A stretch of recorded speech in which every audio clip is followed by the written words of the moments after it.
इतिहास के कुछ स्वर्णिम पन्नों में छिपी इसकी कहानी की शुरुआत है। यहाँ हर मोड़ पर जिंदगी के अनूठे जश्न की छाप है। उद्योग के अद्भुत मिसाल हैं। कहीं पड़ाव में ठहराव है तो कहीं लहरों में उफान है। शहरों में मयस्सर सी रूहानियत की छटा बिखेरते कई बगान हैं। यह कुदरत और इंसान के रिश्ते की अद्भुत मिसाल है। यह जमशेदजी टाटा के सपनों का संसार है। कभी गुमनामी की चादर में ढका छोटा नागपुर का एक छोटा सा गांव साकची आज देश के सबसे बड़े औद्योगिक हब के रूप में प्रसिद्ध है। एक छोटा आदिवासी गांव जिसकी एक बड़ी आबादी पूर्ण रूप से यहाँ के वनों पर निर्भर थी, आज देखते ही देखते भारत के एक समृद्ध व्यापारिक केंद्र के रूप में तब्दील हो चुकी है। जमशेदपुर झारखंड राज्य का सबसे बड़ा शहर है। यह भारत के पहले नियोजित औद्योगिक शहर के रूप में प्रसिद्ध है। इसका पूरा श्रेय जाता है उत्कृष्ट उद्योगपति जमशेदजी नुसरवान जी टाटा को। आज यह राज्य के स्टील सिटी और ग्रीन सिटी के नाम से जाना जाता है। स्वच्छता के मामले में कई कीर्तिमान रचे हैं इस शहर ने और इसके पर्यटन स्थल की प्रसिद्धि चारों दिशाओं में है। आज का यह अंक एक प्रयास है जमशेदपुर के कुर्बत में बसे उन पर्यटक स्थलों से आपको रूबरू कराने की। एक इंसान के सपने से बना एक शहर आज हजारों लोगों के सपनों का शहर है। बिजनेसमैन जमशेदजी टाटा ने अपने बुद्धि और लगन की बदौलत साकची जैसे छोटे से गांव को आज राज्य के सबसे बड़े औद्योगिक शहर में तब्दील कर दिया है। आप इसे कह सकते हैं जमशेदपुर, या तो आप इसे कह सकते हैं steel city, green city, mini Mumbai और टाटा नगर। यूँ तो यहाँ का इतिहास और यहाँ का वर्तमान किसी से छुपा नहीं है। आप सभी को जमशेदपुर के बारे में बहुत सी बातें पता हैं। हाँ, लेकिन ये हो सकता है कि अभी तक आपने जमशेदपुर का भ्रमण न किया, तो उसके लिए हम है ना, आज हम आपको जमशेदपुर का भ्रमण कराएंगे, लेकिन उसके लिए आपको हमारे साथ हमारे इस पूरे सफर में बने रहना होगा। तो चलिए चलते हैं जमशेदपुर घूमने के लिए।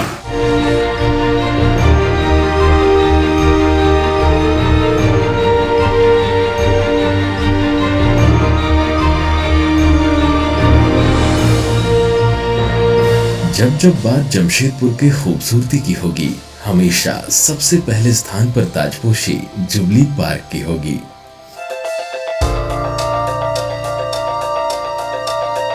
अगस्त 1958 में अपनी स्वर्ण जयंती पर टाटा स्टील ने जमशेदपुर के नागरिकों को शहर के बीचों बीच यह पार्क भेंट किया।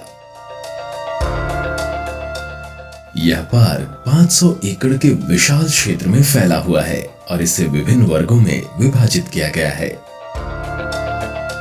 सिंगापुर के सेंटोसा द्वीप के संगीतमय फव्वारे और लेजर इंस्टॉलेशन से प्रेरित चमकदार रोशनी और फव्वारे का अद्भुत संयोजन भारत में अपनी तरह का पहला है, जिसे Jamshedpur utilities and services company limited द्वारा स्थापित किया गया है। 96 वाटर जेट्स के साथ प्रकाश के रंगीन बीम्स आपको मंत्रमुग्ध कर देंगे।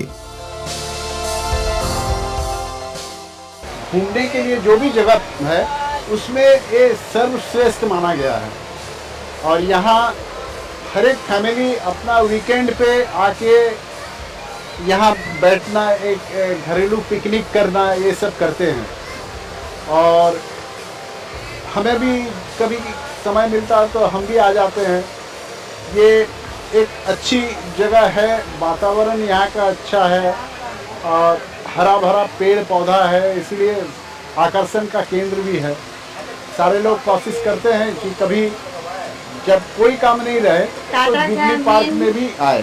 और टाटा का ये मैंने अपना एक बहुत अच्छा उन्होंने इसको डेकोरेट किया ताकि यहाँ ग्रीनीज रहे और लोग जो है पसंद करते हैं कि जमशेदपुर में इतना बड़ा खुला एरिया और कहीं पर नहीं है।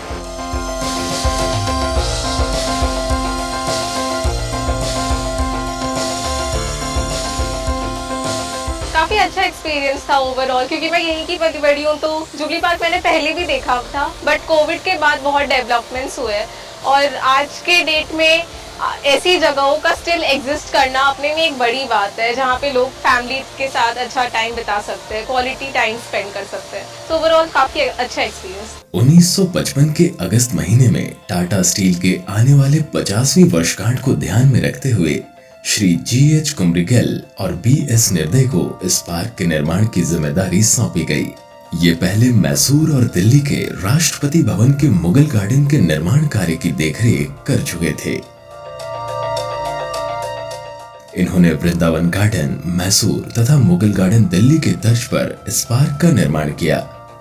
इस पार्क का उद्घाटन 1958 ईस्वी में तत्कालीन प्रधानमंत्री जवाहरलाल नेहरू जी ने किया था। इस मौके पर पार्क में उनके द्वारा लगाया गया वट वृक्ष आज भी मौजूद है। गुलाब के शौकीन नेहरू के लिए यहाँ अलग से रोज गार्डन लगाया गया था। इस पार्क में 1000 से अधिक किस्म के गुलाब लगाए गए थे।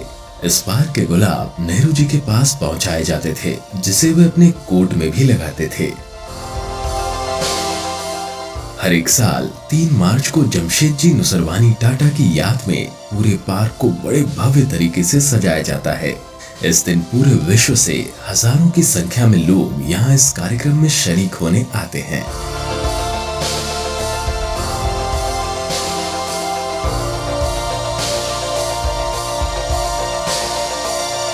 और ये जो अभी आप प्लेस देख रहे हैं जुबली पार्क, हमारे जमशेदपुर शहर का बहुत ही नामचीन और प्रसिद्ध ये जगह है।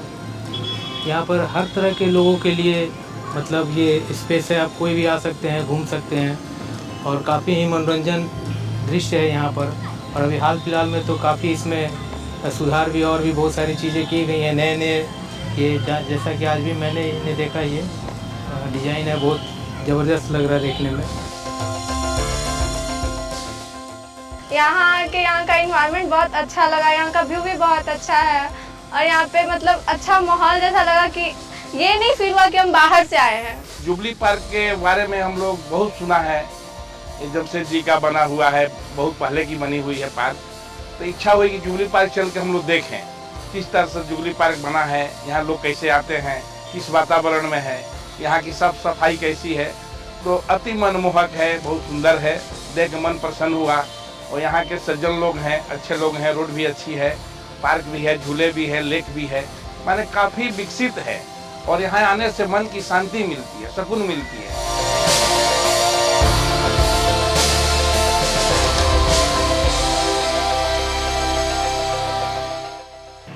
जुबली पार्क अच्छा ही लगता है फैमिली के साथ आने में, टाइम स्पेंड करने में। यहाँ लेजर शो भी है, बहुत अच्छा लगता है जुबली पार्क आना।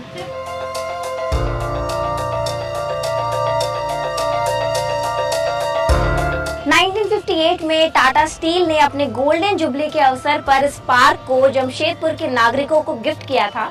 शायद इसीलिए इस पार्क को हम जुबली पार्क के नाम से जानते हैं। इस पार्क में बहुत सारी फैसिलिटीज हैं, यहाँ पर बैठने के लिए बेंच बनाए हुए हैं, आपके मनोरंजन का बहुत ही ज्यादा ध्यान रखा गया है। यहाँ पर आप मुगल गार्डन में घूम सकते हैं, नौका विहार कर सकते हैं, झील के किनारे बैठ के एंजॉय कर सकते हैं और अगर आप चाहे तो यहाँ पर ग्रास पे भी बैठ करके अपने फैमिली के साथ एंजॉय कर सकते हैं। आजकल की जो जिंदगी होती है ना, वो बहुत बिजी रहती है, तो हमें ज़रूरत होती है एक पॉज की, एक कॉमा की, जहाँ हम रुके एंजॉय करें।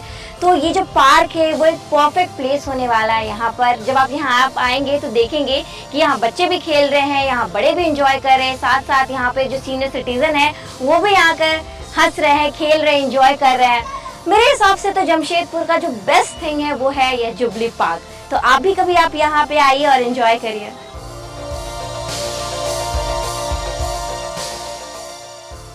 जुबली पार्क के ठीक बाहर स्थित है रूसी मोदी सेंटर फॉर एक्सीलेंस। इस इमारत की संरचना अद्भुत स्थापत्य शैली और सुंदरता से भरपूर है। यह निर्माण विस्मयकारी है, साथ ही उत्कृष्टता के प्रति टाटा समूह के समर्पण का प्रतिबिंब है। यह भारत के पहले व्यावसायिक अभिलेखागारों में से एक है और इसकी वास्तुकला ग्रीको रोमन शैली से प्रभावित है। टाटा स्टील के इस अभिलेखागार में स्टील कंपनी और शहर के इतिहास से संबंधित दस्तावेज, किताबें, मैप्स और तस्वीरें देखी जा सकती हैं। यह केंद्र विभिन्न संगठनों को अपने चुने हुए क्षेत्रों में उत्कृष्टता हासिल करने के लिए विचार बनाने और काम करने की सुविधाएं भी प्रदान करता है। जुबली पार्क के गेट नंबर 2 के ठीक सामने मौजूद है यह रूसी Modi centre for excellence museum. यहाँ पर टाटा नगर के विकास और भारत के पहले स्टील प्लांट से जुड़े इतिहास को संजो कर रखा हुआ है। इतना ही नहीं, स्टील प्लांट के निर्माण, उद्घाटन और उपलब्धि से जुड़ी कई सारी तस्वीरें यहाँ पर मौजूद हैं। साथ ही साथ टाटा परिवार की कई दुर्लभ तस्वीरें भी यहाँ पर मौजूद हैं। इस शहर के विकास की मुख्य वजह रही यहाँ रहने वाले लोगों के संपूर्ण विकास को देखते हुए उठाए गए विभिन्न कदम। लोगों के मानसिक एवं शारीरिक स्वास्थ्य को देखते हुए टाटा स्टील के द्वारा एक शानदार पहल की गई और डिमना रोड के डिवाइडर की खाली पड़ी जमीन को पार्क का रूप दिया गया।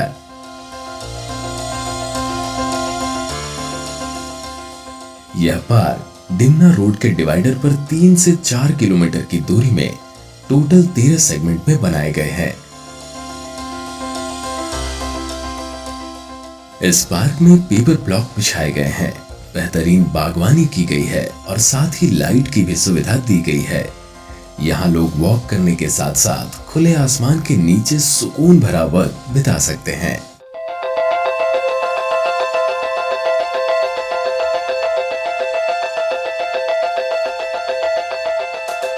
साथ ही यहाँ ओपन जिम की व्यवस्था भी की गई है, जो युवाओं को सबसे ज्यादा आकर्षित कर रही है। पार्क में स्वच्छता एवं सकारात्मक परिवेश के अनुरक्षण हेतु कुछ नियम और कानून भी बनाए गए हैं। पार्क में धूम्रपान वर्जित है। यहाँ आए लोगों को परेशानी न हो, इसलिए लाउड म्यूजिक नहीं बजा सकते। साथ ही अंदर किसी भी प्रकार का प्लास्टिक फूड ले जाना मना है। पेड़ पौधों को छूना मना है और अपने साथ साथ पालतू जानवर ले जाना भी मना है।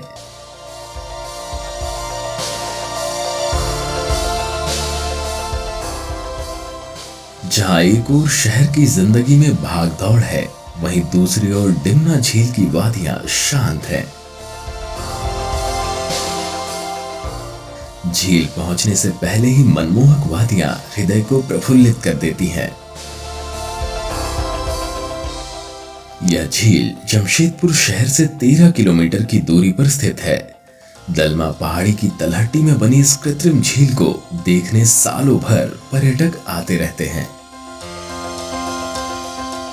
और डिमना के सारे लोकेशन जो मैं देख रहा हूँ बहुत ही अच्छा है, बहुत बढ़िया है और साथ में परिवार के साथ भी आया हूँ।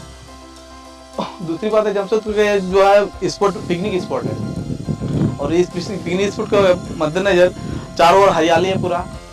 आप देख सकते हैं कि बाजी पूरा एकदम आसमान भी खुला है, माहौल भी अच्छा है, हरियाली में भरा हुआ है। कि मेरा एक्सपेक्टेशन था it should be clean, at least वो कोस्टल एरिया उधर भी है ना, तो वो सोच के मैं आया था कि और थोड़ा बैठने के लिए व्यवस्था होना चाहिए ना लेक के लिए। और बाकी तो ठीक है, व्यूज़ अच्छा है और सीनिक भी है, बाकी तो अच्छा है। और थोड़ा अगर इसको tourism as a tourism develop किया जा सकता है अगर थोड़ा ध्यान दें।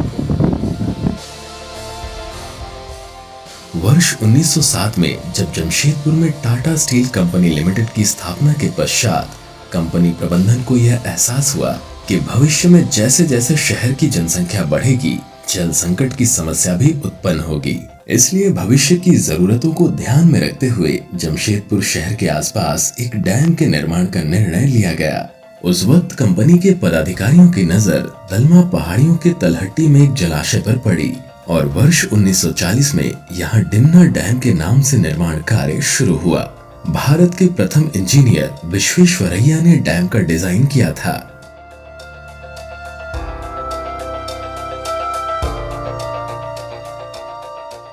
डिमना झील स्वर्ण रेखा नदी से लगभग 25 मील पर निचले स्तर पर मिलता है। 4 वर्षों के बाद 17 अप्रैल 1944 में इस डैम से शहर को जलापूर्ति शुरू की गई। डिमना में पहले नाला था। पहाड़ी इलाके से लगभग 36 वर्ग मील क्षेत्र में बारिश का पानी इस नाले से होकर बहता था। इस नाले पर प्रकृति द्वारा दो पहाड़ी के बीच रेडीमेड बेसिन पहले से बना हुआ था। ऐसे में कंपनी के अधिकारियों ने पहाड़ियों की एक श्रृंखला से बहने वाले नाले के प्रवाह को बंद करके यहाँ पानी का संग्रहण शुरू किया। इस लेक की कुल जल संग्रहण करने की क्षमता 120 लाख क्यूबिक फीट है। लेक में पानी का फैलाव लगभग 2 वर्ग मील तक है। यहाँ पानी का मुख्य स्रोत बारिश का पानी है। बारिश में आने वाले पानी को लेक में जमा किया जाता है और फिर इसका उपयोग स्थानीय समुदाय, जैव विविधता सहित जमशेदपुर की नगरीय मांग को पूरी करने के लिए किया जाता है। अत्यधिक गर्मी के समय जब शहर में जल संकट की स्थिति उत्पन्न होती है तो डैम रिजर्वायर के रूप में काम करता है। इस शहर ने आधुनिक और तकनीकी प्रगति के मार्ग का चयन काफी पहले कर लिया था, किंतु उसके बावजूद भी अपनी जड़ों और यहाँ की मूल संस्कृति का साथ नहीं छोड़ा।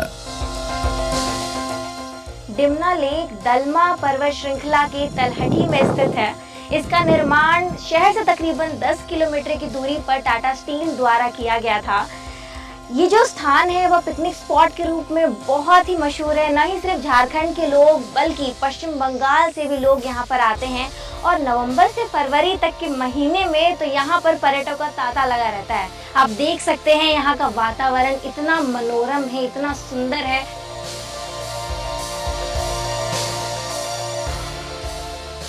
जमशेदपुर से लगभग 57 किलोमीटर की दूरी पर स्थित अमादुबी ग्रामीण पर्यटन गांव। यह गांव प्रतिभाशाली आदिवासी कलाकारों का घर है जो अपने पारंपरिक पाटकर स्क्रॉल पेंटिंग के लिए प्रसिद्ध है।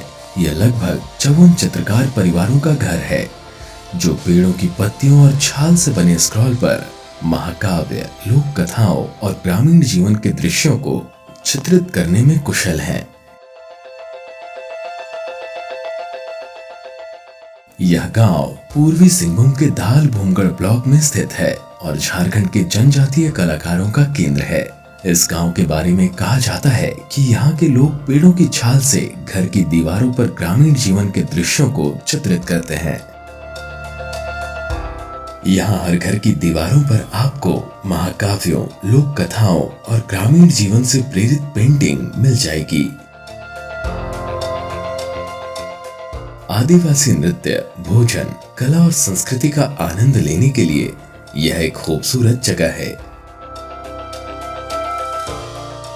क्षेत्र में कला को बढ़ावा देने के लिए भारत सरकार ने अमादुबी में एक पर्यटन केंद्र की स्थापना की है।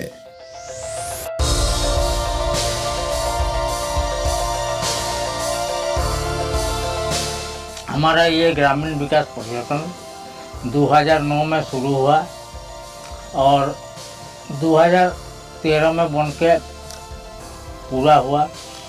साथ ही पर्यटन दिवस 27 सितंबर 2013 को ही इसका इनॉग्रेशन हुआ और तब से मेरा ये पर्यटन रनिंग अवस्था में है।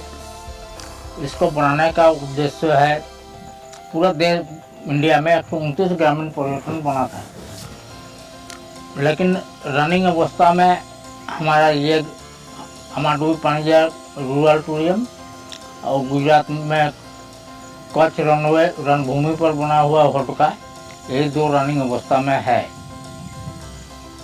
इसको बनाने का उद्देश्य था जो गांव का जो पारंपरिक व्यवस्था है, जैसे आर्ट, गांव का क्राफ्ट, गांव का कल्चर और गांव का कल्टीवेशन, इसको दिखाने का था।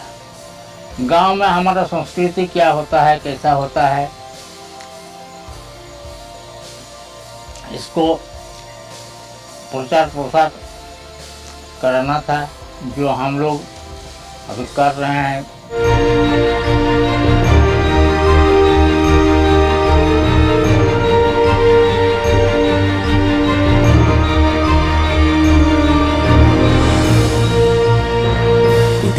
मिट्टी, बांस और लकड़ी से बने इस पर्यटन स्थल का नाम साल और प्याल जैसे स्थानीय पेड़ों के नाम पर रखा गया है।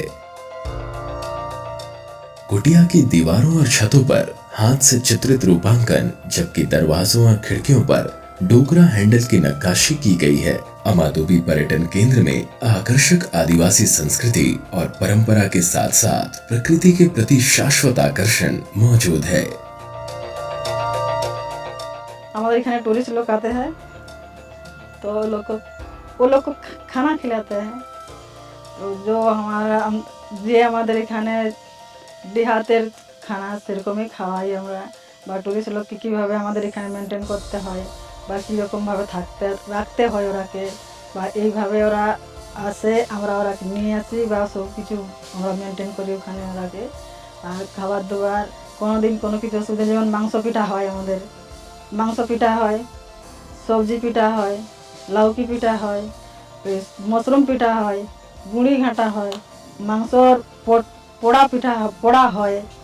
আমাদের অনেক ধরনের খাবার এখানে বনে আমাদের ডিহাতে।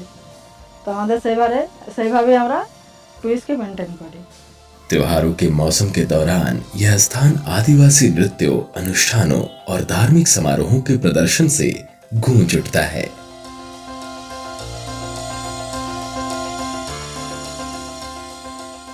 जमशेदपुर पहुंचने के दौरान रास्ते में 2 ऐसे पर्यटन स्थल है जिसका प्राकृतिक सौंदर्य अलग अलग राज्यों से पर्यटकों को यहाँ पर खींच लाता है। दलमा की विराट पहाड़ी और चांडिल का भव्य बांध कुदरत के अद्वितीय संरचनाओं में शुमार है। दलमा वन्य प्राणी अभयारण्य का शुभारंभ 1975 में संजय गांधी ने किया था। 3000 फीट की ऊंचाई वाले दलमा का जंगल 193 वर्ग किलोमीटर में फैला है। यह अभयारण्य स्वर्णरेखा नदी के जलग्रहण क्षेत्र में स्थित है। यहाँ पर दलमा माई की गुफा एवं भगवान शिव का प्राकृतिक गुफा में मंदिर है, जिन्हें श्रद्धा से लोग दलमा बाबा कहते हैं। इन्हें जमशेदपुर का संरक्षक देवता भी कहा जाता है। दलमा पहाड़ी हाथियों की प्राकृतिक आश्रय स्थली है और गर्मियों के मौसम में भी पानी की उपलब्धता इस स्थान को उनका पसंदीदा स्थल बनाती है। दलमा जंगल जानवरों, पक्षियों और पेड़ों की विभिन्न प्रजातियों के लिए प्रसिद्ध है। यह वन हाथी, हिरण, भालू, बंदर, लंगूर और मोर का घर है। जमशेदपुर से 20 किलोमीटर दूर रांची टाटा मार्ग पर स्थित है यह मनमोहक चांडिल डैम। डैम की लंबाई लगभग 720 मीटर है। वहीं जलाशय 1963 वर्ग किलोमीटर में फैला है। बहुउद्देशीय चांडिल बांध 2 नदियों के मिलन स्थल पर बनाया गया था। एक ओर जहां स्वर्णरेखा नदी इस क्षेत्र से होकर बहती है, वहीं हुंडरू से निकलने वाली काकोरी नदी चांडिल में स्वर्णरेखा नदी से मिल जाती है। इस बांध की ऊंचाई 220 मीटर है और विभिन्न स्थलों पर इसके जल स्तर की ऊंचाई 190 मीटर है। इस डैम का निर्माण बिजली के उत्पादन के साथ साथ आसपास के 3 राज्यों उड़ीसा, बंगाल और वर्तमान झारखंड में सिंचाई के उद्देश्य से किया गया था। चांडिल डैम में 2011 से केज कल्चर तकनीक से मछली पालन भी किया जा रहा है। इससे 1500 से अधिक विस्थापितों का रोजगार चलता है।